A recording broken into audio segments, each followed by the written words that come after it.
Hi guys, today we shall solve the problem on balancing of rotating masses. So here first I will read out the question of the problem. Three masses m1, m2 and m3 with 10, 9 and 16 kg respectively. So here they are given three masses, that is m1, m2, m3, and the mass of these masses are 10 kg. m1 has 10 kg, m2 has 9 kg and m3 has 16 kg. Okay, and revolve in the same plane with radii 100, 125 and 50 mm. So here all these masses are revolving in the same plane. So this word is very important. Okay, why this word is very important I will tell you later. So all these masses are revolving in the same plane. Okay. And the radius, radii means the plural form of radius. So here they have given the radius of all these three masses, that is m1 has the radius of 100 mm and m2 has 125 mm and m3 has 50 mm, means r1, r2, r3. Next, angular position of masses m2 and m3 are 60 and 135 degrees from m1. So here they have given the angular positions, means angles of m2 and m3 with respect to m1. Okay, so यहाँ पे m2 और m3 का angle दिया हुआ है m1 के साथ कितना एंगल से अटैच्ड है करके. सो यहाँ पे m2 जो है m1 के साथ 60 डिग्री एंगल बनाया है और m3 जो है m1 के साथ 135 डिग्रीज एंगल बनाया है. Okay, next, determine the position and magnitude of m4 at radius 150 mm to balance the system. So यहाँ पे शाफ्ट पे जो है ना ये तीन मासेस अटैच्ड हैं. ठीक है, सो ये तीन मासेस की वजह से शाफ्ट जो है अनबैलेंस होया रहता है और इन तीन मासेस को बैलेंस करने के लिए m4 मास अटैच किया जाता है. ये तीनों मासेस को बैलेंस करने के लिए m4 मास अटैच किया जाता है और इसका रेडियस ऑफ रोटेशन जो है 150 mm रहेगा. और हमको क्या करना है, इसका मास, इसका वैल्यू मतलब इसका मास और इसका एंगुलर पोजीशन फाइंड करना है. यहाँ पे दिया हुआ है डिटरमाइन पोजीशन, पोजीशन बोले तो एंगल, एंड मैग्नीट्यूड, मैग्नीट्यूड बोले तो मास. सो m4 का मास और एंगल आपको फाइंड करना है और एंगल जो भी आपको निकलेगा वो m4 का एंगल जो है विथ रिस्पेक्ट टू m1 रहेगा. Okay, so here we shall solve the problem. So solution. So first here I should make the tabular column. Okay, यहाँ पे फर्स्ट मैं टैबुलर कॉलम बनाता हूँ एंड हियर यहाँ पे क्वेश्चन में देखो यहाँ पे अंडरलाइन किया हूँ मैं सेम प्लेन. जब भी सभी मासेस सेम प्लेन में रोटेट होते हैं तो सिर्फ यहाँ पे आपको सेंट्रीफ्यूगल फोर्स रहता है. जब भी सभी मासेस सेम प्लेन में रिवॉल्व होते हैं या रोटेट होते हैं तो सिर्फ यहाँ पे सेंट्रीफ्यूगल फोर्सेस डेवलप होते हैं. यहाँ पे मोमेंट और कपल डेवलप नहीं होते. इसका मतलब टैबुलर कॉलम में आपको सिर्फ सेंट्रीफ्यूगल फोर्स लिखना है, कपल को नहीं लिखना है टैबुलर कॉलम में. ओके, तो यहाँ पे मैं टैबुलर कॉलम बनाता हूँ. जैसे आप प्रीवियस लेक्चरर में मैं आपको दिखाया टैबुलर कॉलम कैसे बनाते, उसी तरह से आपको टैबुलर कॉलम बनाना है. ओके, सो हियर फर्स्ट यहाँ पे मैं गिवन लिखता हूँ. यहाँ पे देखो m1 10 kg यहाँ पे दिया हुआ है, m1 is 10 kg, m2 is 9 kg, m3 16 kg. वही यहाँ पे लिखा हूँ, m1 10 kg, m2 9 kg, m3 16 kg. Next यहाँ पे देखो radius of rotation of m1, m2 and m3 is given.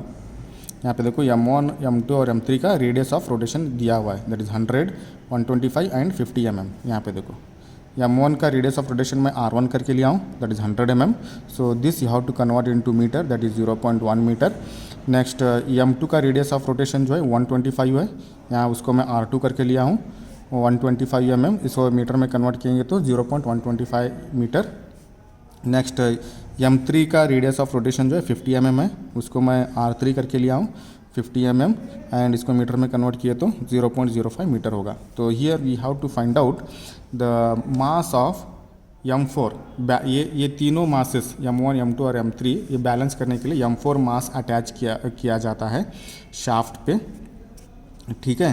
तो यहाँ इसका हमको मास फाइंड करना है और इसका एंगुलर पोजीशन भी फाइंड करना है। तो आपको रफ डायग्राम यहाँ पे जस्ट मैं एक रफ डायग्राम निकालता हूँ ये कैसे रहेगा करके। ओके, यहाँ पे देखो, यहाँ पे रफ डायग्राम निकाला हूँ। ये कौन से भी आप हमको सही पोजीशन मालूम नहीं है कौन से मास का कौन से पोजीशन पे करके, तो यहाँ पे मैं रफ डायग्राम निकाला हूँ। ये शाफ्ट है और यहाँ पे 3 मासेस, इसमें आप कौन सा भी M1, M2, M3 ले सकते हैं। यहाँ 3 मासेस जो सेम प्लेन में एक्ट कर रहे हैं, तो इसलिए मैं सभी एक ही लाइन में निकाला हूँ। सेम प्लेन यहाँ पे देखो सेम प्लेन करके दिया हुआ है। तो सेम प्लेन बोले तो सभी जो मासेस है एक ही प्लेन में एक्ट करते हैं, मतलब एक ही लाइन में एक्ट करते रहते हैं, ठीक है। अभी हमको क्या करना है, ये तीनों मासेस की वजह से ये शाफ्ट अनबैलेंस हो रहता है, तो हमको M4 इसके अंदर इस शाफ्ट को अटैच करना है, इसी प्लेन में M4 को भी अटैच करना है।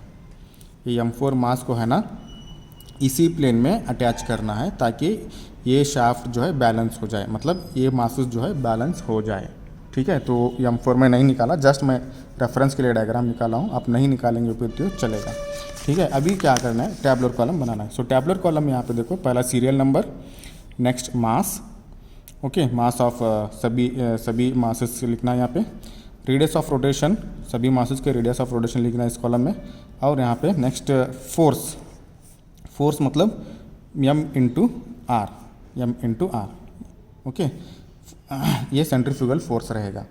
यहाँ पे देखो मैं कपल का कॉलम नहीं निकाला हूँ, कपल का कॉलम नहीं बनाया, क्योंकि यहाँ पे देखो, यहाँ पे क्वेश्चन में दिया हुआ है सभी मासेस जो है सेम प्लेन में एक्ट कर रहे हैं।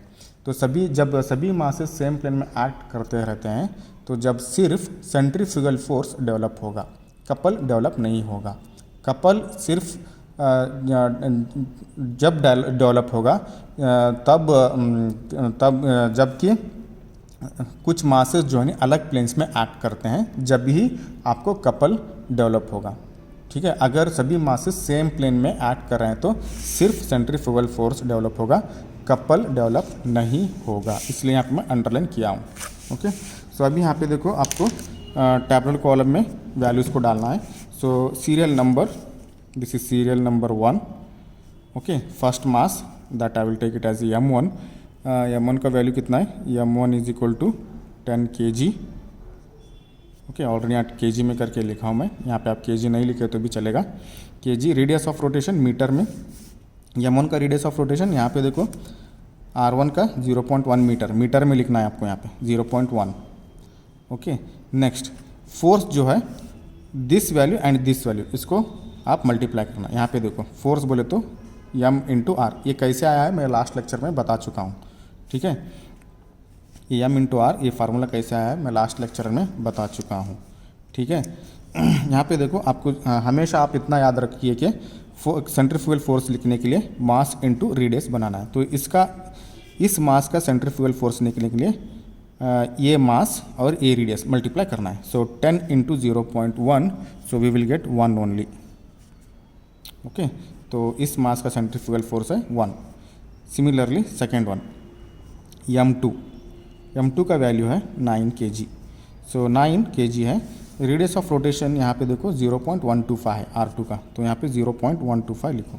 So you multiply this and this, okay, you will gate 1.125, this and this, okay. आप यहाँ पे R1 करके ले सकते हैं, इसको R2 करके लिख सकते हैं, okay. So M2 R2, if you multiply this you will get this one. Next third one M3, that is 16 kg। M3 देखो यहाँ पे 16 kg है। रेडियस ऑफ रोटेशन कितना है 0.05 है R3 का, तो यहाँ पे R3 इज इक्वल टू 0.05। सो इसको मल्टीप्लाई कीजिए, आपको मिलेगा 0.8। नेक्स्ट फोर्थ वन है fourth mass, that is M4, जिसका हमको मास फाइंड करना है।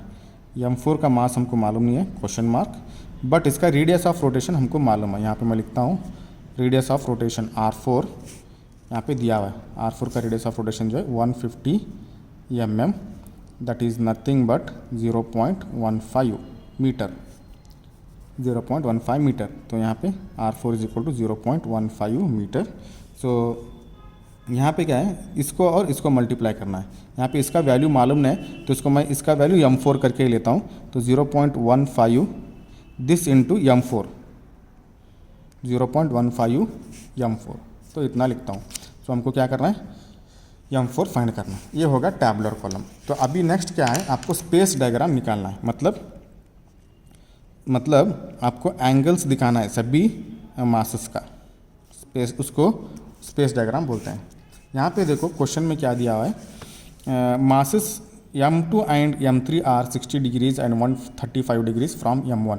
तो यहाँ पे m1 से m2 जो है 60 डिग्री पे है और m3 जो है 135 डिग्री पे है। m1 से m2 जो है 60 डिग्री पे है और m3 जो है 135 डिग्रीज पे है। तो यहाँ पे एंगल जो है, ये जो 60 और 135 जो एंगल जो है m1 से मेज़र किया है। तो मैं m1 को मैं हॉरिजेंटल लाइन निकालता हूँ, मतलब 0 डिग्री निकालता हूँ m1 को। वहाँ पे जो है m2 और m3 का जो एंगल है m1 के हिसाब से दिया हुआ है, तो इसलिए मैं m1 को 0 डिग्री करके कंसिडर करता हूँ। या आप नॉर्मली हॉरिजेंटल लाइन निकाल सकते हैं। ओके, तो यहाँ पे देखो मैं कैसे निकालता हूँ स्पेस डायग्राम। तो पहले m1 निकालेंगे। यहाँ पे देखो m2 और m3 का जो एंगल दिया हुआ है विथ रिस्पेक्ट टू m1 दिया है, तो इसलिए मैं m1 को 0 डिग्री पे कंसिडर करता हूँ। ठीक है, आप हॉरिजॉन्टल लाइन निकाल सकते हैं। यहाँ पे देखो इसका डिस्टेंस कुछ भी ऐसा डिस्टेंस इतना ही रहना करके ऐसा कुछ नहीं है। ठीक है, आप कितना भी डिस्टेंस निकाल सकते हैं। इसमें m1 ऐसे निकालता हूँ।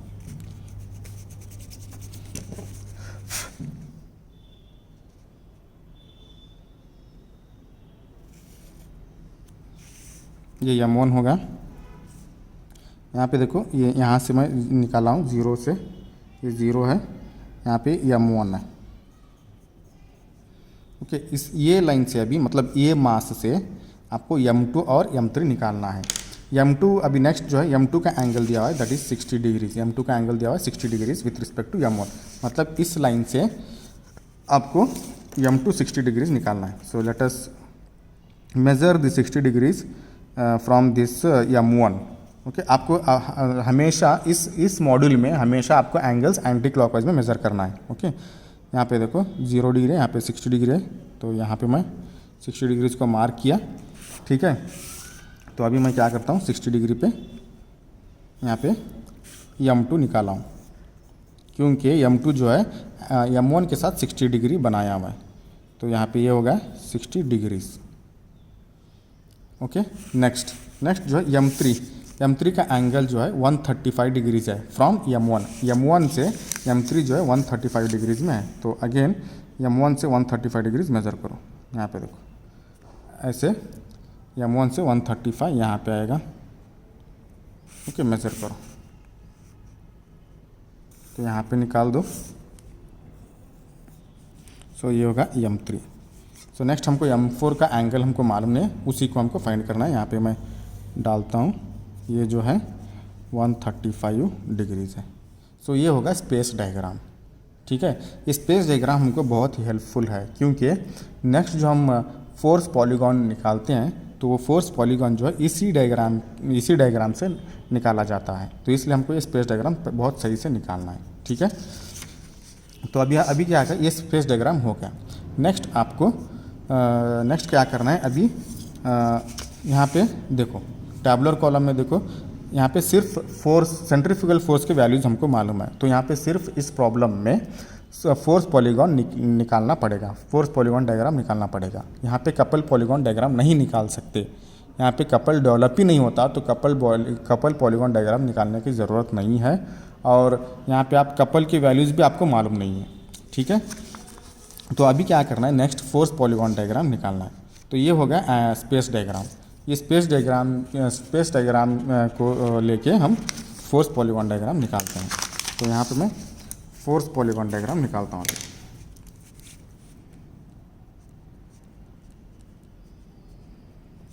Force polygon diagram.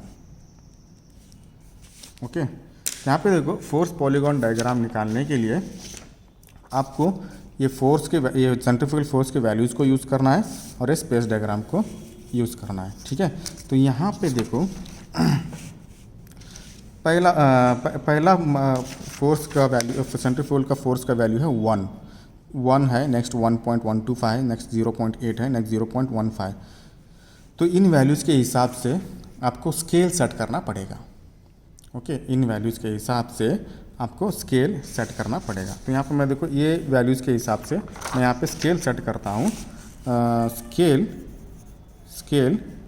Scale is equal to मैं 5 न्यूटन, ये सभी जो फोर्सेस जो है न्यूटन में रहेंगे, आप यहाँ न्यूटन करके आप मेंशन कर सकते हैं, न्यूटन में रहेंगे।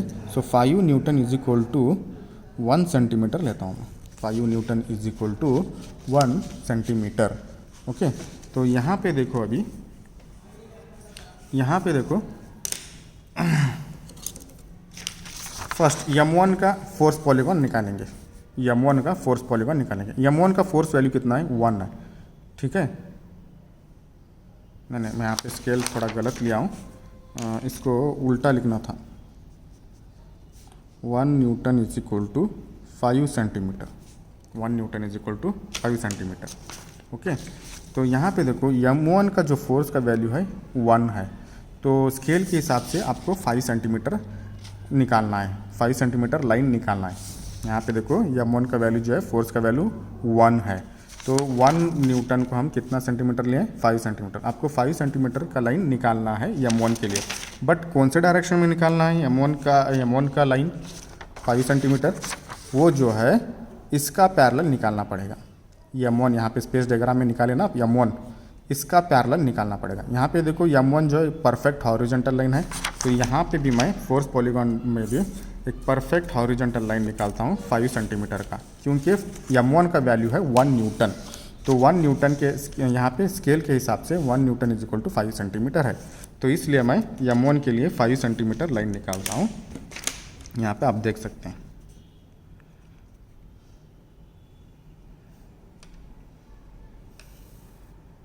फाइव सेंटीमीटर लाइन निकालता हूँ, हॉरिजॉन्टल लाइन निकालता हूँ।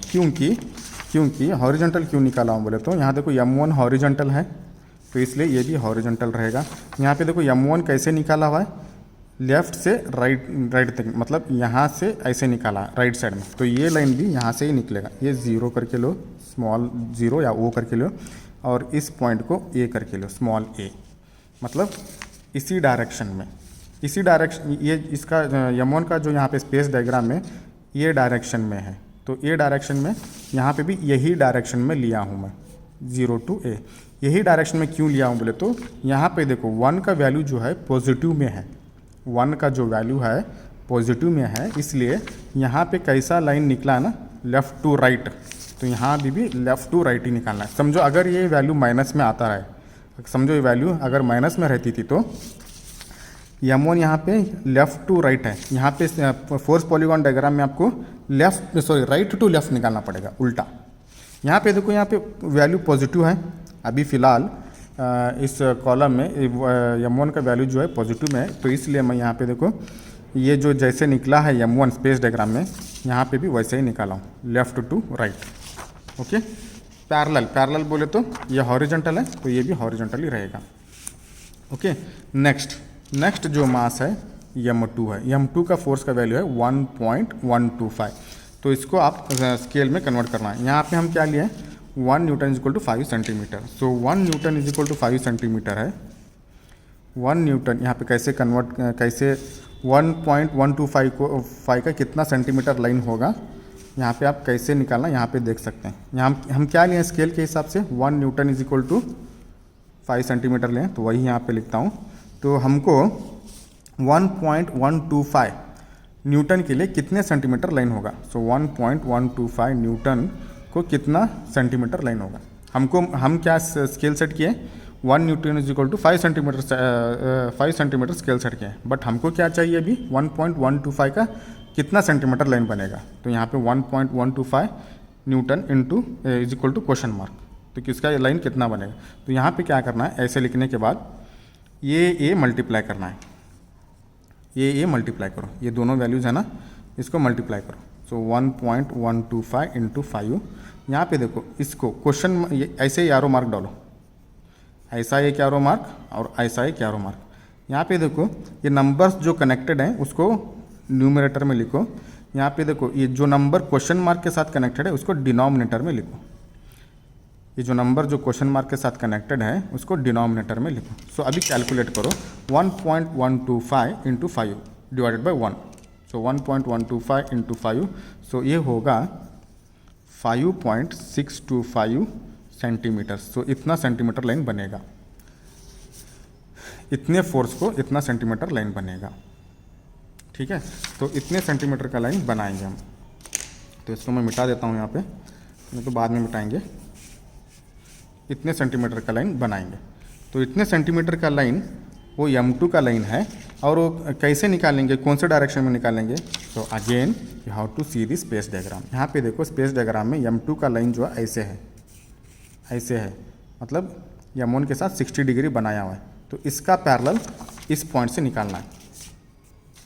अभी जो है M2 का लाइन जो है इसका पैरेलल निकालना है, वो M2 का पैरेलल इस पॉइंट से निकालना है।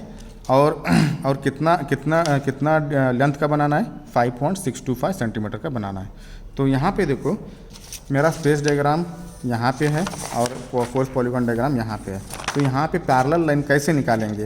पैरेलल लाइन निकालने के लिए और एक मेथड है यहाँ पे। यहाँ पे क्या करना है आपको, आप यहाँ पे देख सकते हैं, यहाँ पे देख सकते हैं ये जो वो M2 ये जो लाइन जो है ये हॉरिजॉन्टल के साथ 60 डिग्री एंगल बनाया हुआ है। ये जो लाइन जो है नहीं, ये हॉरिजॉन्टल लाइन के साथ 60 डिग्री बनाया हुआ है। ठीक है, तो यहाँ पे मैं एक स्मॉल हॉरिजॉन्टल लाइन निकालता हूँ, परफेक्ट हॉरिजॉन्टल लाइन डॉटेड। ये डायग्राम में इंक्लूडेड नहीं है, जस्ट मैं रेफरेंस के लिए एक डॉटेड हॉरिजॉन्टल लाइन निकाल रहा हूँ। यहाँ पे मैं डॉटेड हॉरिजॉन्टल लाइन निकाला। ठीक है, इस हॉरिजॉन्टल लाइन से 60 डिग्री मेज़र करता हूँ मैं। इस हॉरिजॉन्टल लाइन से 60 डिग्री मेज़र करके अगर वो लाइन निकाला तो वो जो है इसका पैरेलल बने रहता है। समझ रहे हैं? यहाँ पे देखो ये लाइन जो है इस हॉरिजॉन्टल लाइन के साथ 60 डिग्री है। तो ये हॉरिजॉन्टल लाइन यहाँ पे मैं डॉटेड से निकाला हूँ, just for reference. Okay, next ये हॉरिजॉन्टल के साथ ये हॉरिजॉन्टल से 60 डिग्री मेज़र करके लाइन निकालता हूँ। वो लाइन जो है 5.625 सेंटीमीटर का रहेगा। तो यहाँ पे देखो 60 डिग्री मेज़र करता हूँ, अगर वो लाइन जो है M2 को पैरेलल रहेगा। यहाँ पे आएगा 60 डिग्रीज। अब ये जो कन्वर्ट किया है इसको मिटा सकते हैं, ये जो रफ वर्क है एक्चुअली। आपको लेंथ याद रखो बस। ठीक है, अब just you remember the length here. यहाँ पे से इस पॉइंट से 60 डिग्री मेज़र किया मैं। तो यहाँ पे देखो, यहाँ पे 60 डिग्री यहाँ पे आया, मगर उस यहाँ पे जो आप लाइन निकालेंगे अभी उसका लेंथ जो है 5.625 रहेगा। 5.625 हम मेज़र नहीं कर सकते, अप्रॉक्सीमेटली हम 5.6 ले सकते हैं। 5.625 स्केल में हम यहाँ पे मेज़र करना डिफ़िकल्ट है, तो अप्रॉक्सीमेटली मैं 5.6 सेंटीमीटर लेता हूँ। 5.6 सेंटीमीटर यहाँ पे देखो,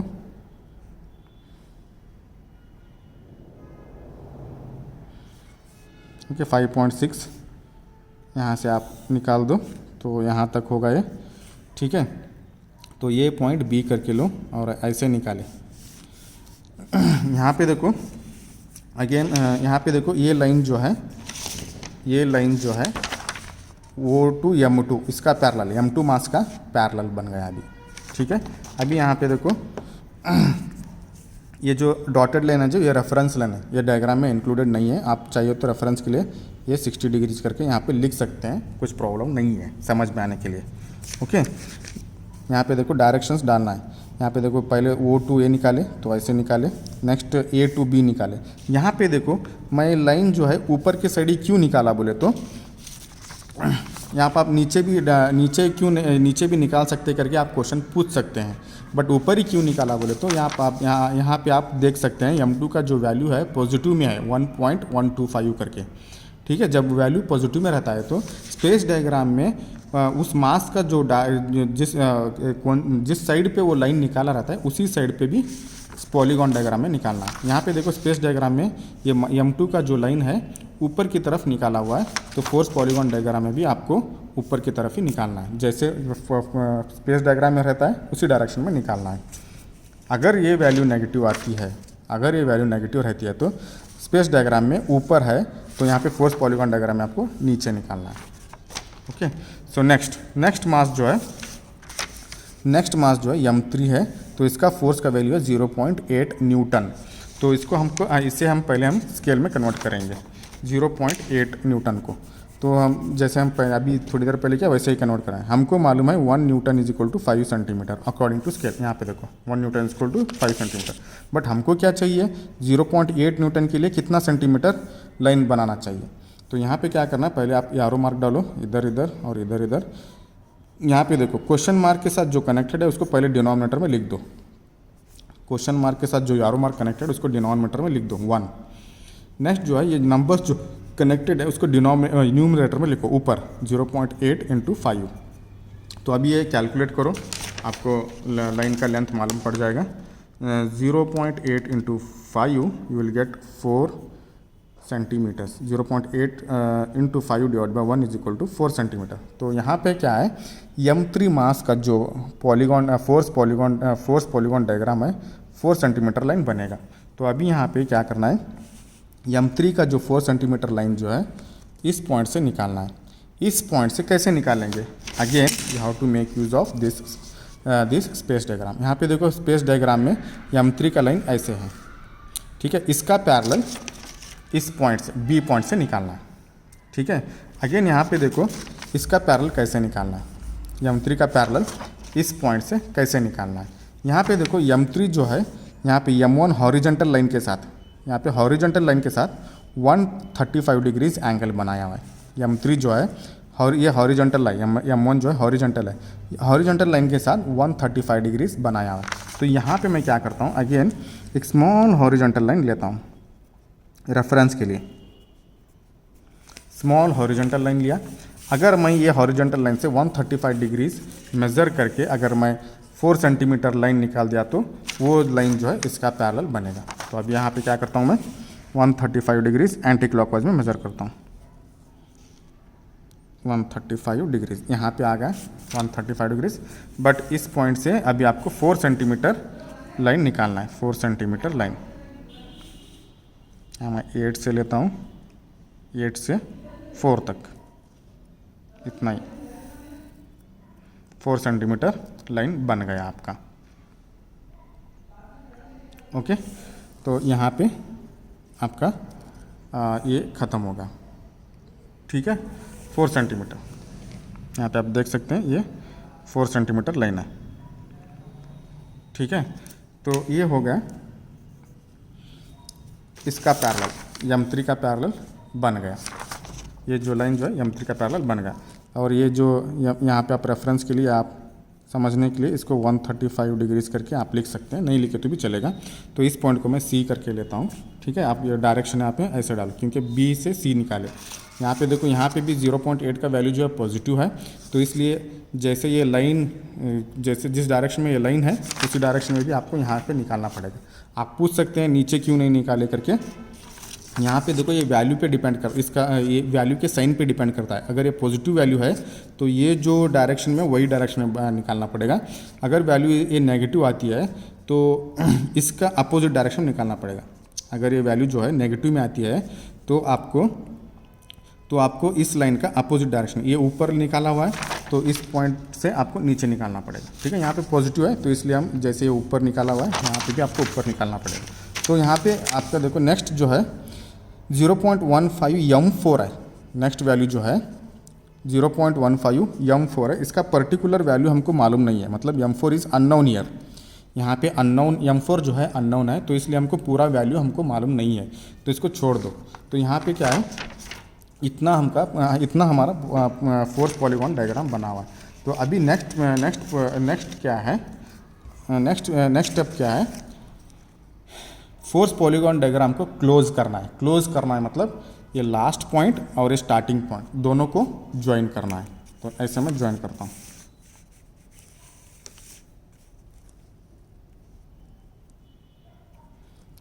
तो इसको आप डॉटेड लाइन से भी ज्वाइन कर सकते हैं या डार्क लाइन से भी ज्वाइन कर सकते हैं, नो इश्यूज़।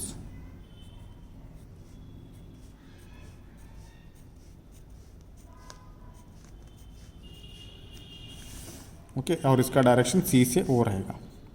क्लोज कर रहे हैं, ठीक है। अभी ये जो डिस्टेंस निकलेगा, ये जो डिस्टेंस है इसको इक्वल रहेगा, ये वैल्यू को इक्वल रहेगा, ठीक है। कैसे मैं आपको बताता हूँ। तो आपको पहले ये डिस्टेंस मेज़र कर लो। अभी यहाँ पे देखो, अभी आपको OC डिस्टेंस मेज़र करना है। यहाँ पे देखेंगे OC कितना है लेंथ। तो यहाँ पे देखो OC जो है, OC जो डिस्टेंस है 9.2 है। OC यहाँ पे देखो, OC is equal to 9.2 centimetres है, ठीक है। ये वैल्यू ये जो डिस्टेंस, ये लेंथ लेके हमको हम M4 फाइंड करेंगे। ये जो डिस्टेंस लेके हम M4 फाइंड करेंगे। यहाँ पे देखो कैसे M4 को फाइंड किया जाता है। यहाँ पे देखो टैबुलर कॉलम में 0.15 M4 है। So that value is equal to, आपको पहले इसको स्केल में कन्वर्ट, स्केल में यहाँ पे देखो स्केल में कन्वर्ट करना है, ठीक है। OC इंटू स्केल, पहले आप स्केल को कन्वर्ट करो या नहीं तो डायरेक्ट लिख दो। यहाँ पे देखो OC is equal to 9.2 centimetre है। So this value is equal to this value, okay. यहाँ पे देखो 0.15 M4 is equal to OC into scale. Scale आप यहाँ पे स्केल लिए रहते हैं, आपको वो स्केल ये जो OC का वैल्यू जो है आपको स्केल में फिर से कन्वर्ट करना है। यहाँ पे आप स्केल लिए रहते हैं, इस स्केल को वापस फिर ओरिजिनल वैल्यूज़ में लाना है। तो इसके लिए आपको यहाँ पे ये जो वैल्यू मिले रहती है OC की वैल्यू, उसके साथ स्केल को मल्टीप्लाई कर रहा है, ठीक है। यहाँ पे स्केल को क्यों मल्टीप्लाई कर रहे हैं बोले तो हम यहाँ पे स्केल में कन्वर्ट किए रहते हैं, ठीक है। फिर से वापस वो ओरिजिनल वैल्यू को लाने के लिए हम यहाँ पे क्या करते हैं, स्केल को अगेन मल्टीप्लाई करते हैं, ठीक है। तो यहाँ पे देखो 0.15 M4, तो OC का वैल्यू हमको मालूम है, दैट इज़ 9.2 इंटू स्केल बोले तो यहाँ पे देखो 1 newton is equal to 5 centimetre है। तो इस 5 को जो है लेफ़्ट साइड में लाना है, इस 5 को जो है लेफ़्ट साइड में लाना है। लेफ़्ट साइड में लाना है बोले तो वो 1/5 होगा। इस 5 को जो है लेफ़्ट साइड में लाना है, 1/5 होगा।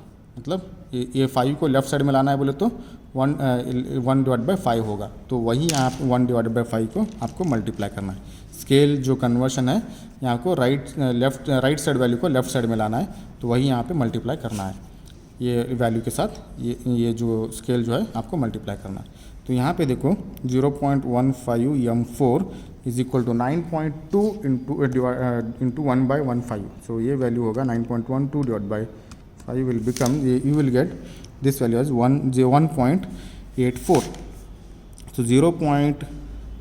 सो हमको क्या चाहिए, M4 चाहिए। So M4 is equal to 184 divide by 0.15। So you will get approximately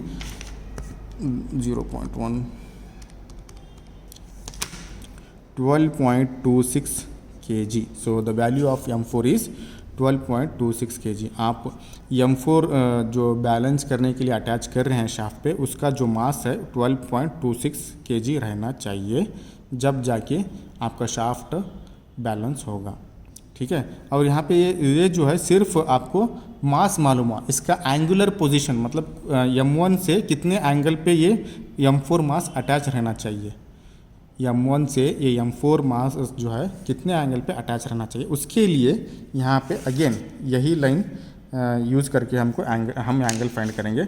उसके लिए यहाँ पे देखो M1 जो हॉरिजॉन्टल लाइन है, स्पेस डायग्राम में आप देख सकते हैं M1 जो हॉरिजॉन्टल लाइन है। तो यहाँ पे आप OC कहाँ से निकाले हैं, OC लाइन जो है C पॉइंट से निकाला है। C2O जो लाइन है C पॉइंट से निकाला हुआ है, ठीक है। तो आप यहाँ पे क्या करेंगे, हम एक स्मॉल हॉरिजॉन्टल लाइन निकालेंगे, small perfect horizontal line.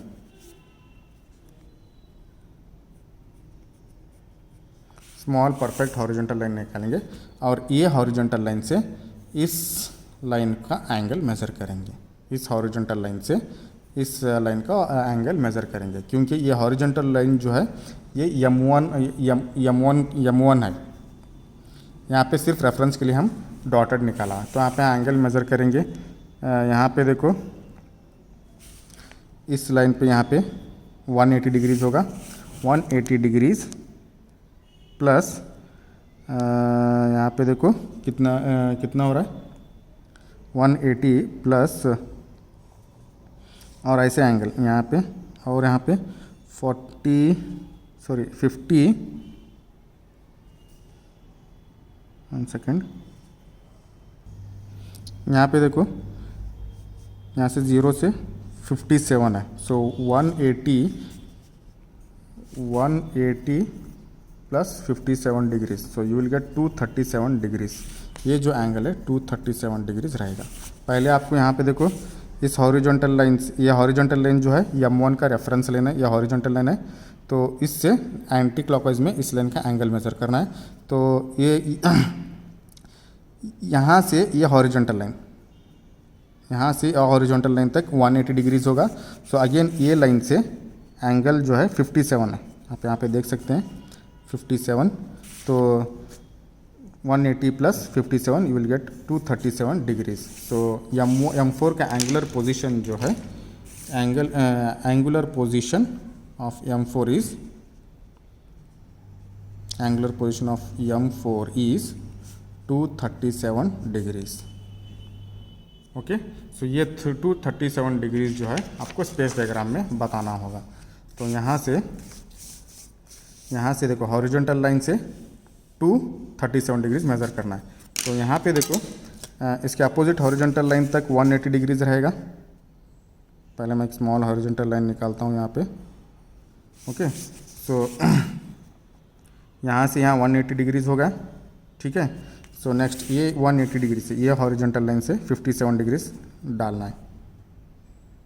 57 space diagram में मैं निकाल रहा हूँ ये 57 डिग्रीज। तो यहाँ पे आपको 237 डिग्रीज आपको यहाँ पे निकालना पड़ेगा। तो ये हो गया आपका M4। आप इसको डॉटेड लाइन निकाले तो बैलेंस्ड मास है करके समझ में आएगा। इसको डॉटेड लाइन में निकालो। ये जो है M4, ये हॉरिजॉन्टल लाइन रेफरेंस के लिए लिए थे हम, इसको मिटा दो, ठीक है। सो ये एंगल होगा 237 डिग्रीज। तो ये प्रॉब्लम कंप्लीट हो गया। तो ये सिंपल प्रॉब्लम है, कॉन्सेप्ट को समझने के लिए प्रॉब्लम सॉल्व किया हूँ। यूजुअली एग्ज़ाम में जो है कपल को भी कपल के वैल्यूज़ को भी लेके सॉल्व करना पड़ेगा। वो भी प्रॉब्लम सॉल्व करेंगे 1 by 1। Okay, so this is about the problem. Thank you.